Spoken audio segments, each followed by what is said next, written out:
Welcome back. Stocks ended on a high note today following what could only be described as a quite volatile week of trading, linked, among other things, President Trump's policy on tariffs.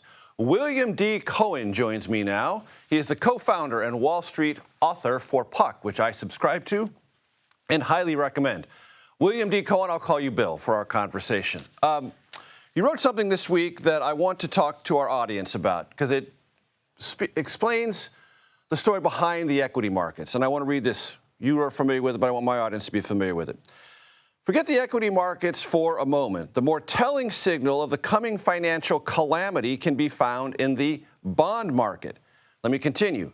After all, when people start freaking out about whether they'll get their money back as contractually agreed by the government or by corporations while also worrying about receiving contractually agreed interest payments, the S, and I have to use that, S really starts hitting the fan. Explain. Well, the bond market, first of all, Major, thank you for having me. It's a pleasure to be here. And people don't really understand the bond market as well because it, first of all, doesn't get nearly the attention that the equity markets get. CNBC and others are not going on every day and talking about, individual bonds and how they're trading.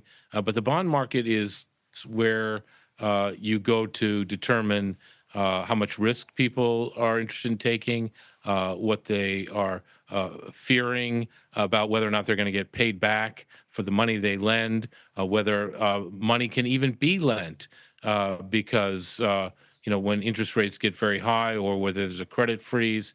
And our whole economy runs, the grease of our economy is the bond market, is the credit market, is the loan market, is banks lending, it's institutions lending, it's investors lending. And if that pricing gets out of whack, as it did in the last week, or if it begins to dry up, as it has many times over the last, in the history of this country, it really leads very quickly to bankruptcies and recessions and people not being able to get access to the credit that they need to, say, buy a home, buy a car, buy appliances, buy the things that they borrow money to buy. And when that money begins to dry up, then the gears of the economy get gummed up very quickly. And Bill, from your vantage point, it wasn't the instability in the bond markets or the signals that were being sent that were somewhat alarming to the White House that led to the president imposing the pause on all trading partners except China?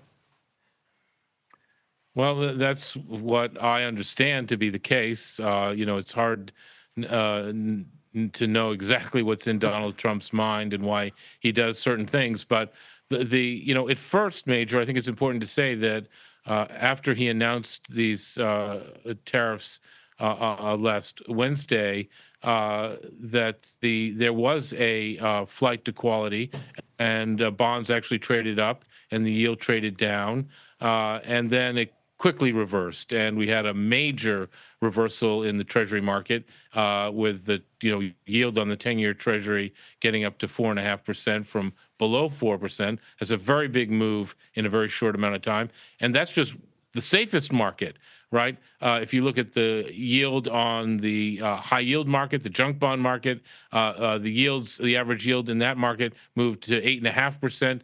From 7.5%, another major big move up. And basically, those are just red flags about investors and creditors getting very nervous about whether they're going to get repaid, whether they're going to be defaults, whether they're going to be bankruptcies, and very reluctant to lend money into that market because there's so much uncertainty. And again, the last thing we can stand at this point is a credit crunch or a credit freeze where the sources of capital being lent to people dry up and can't get access to that really at any price or any affordable price. And that just leads quickly to recessions.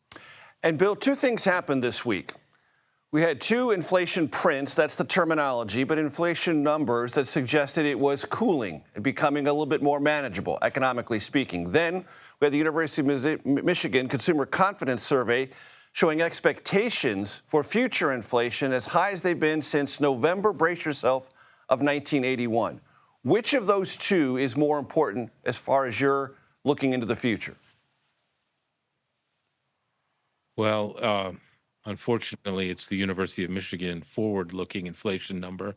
The inflation numbers we just got, as one of your previous guests said, were pre-tariff.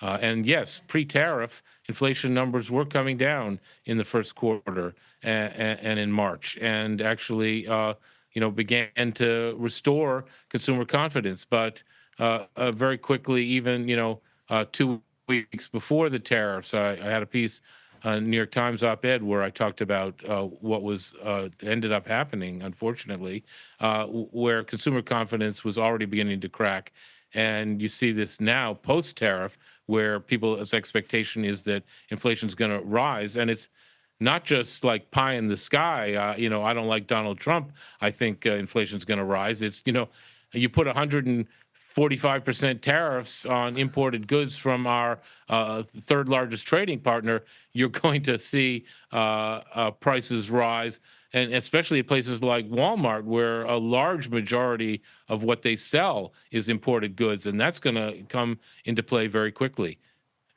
Bill Cohan, I appreciate it. I hope you'll come back. Thank you, Major. Really appreciate it too.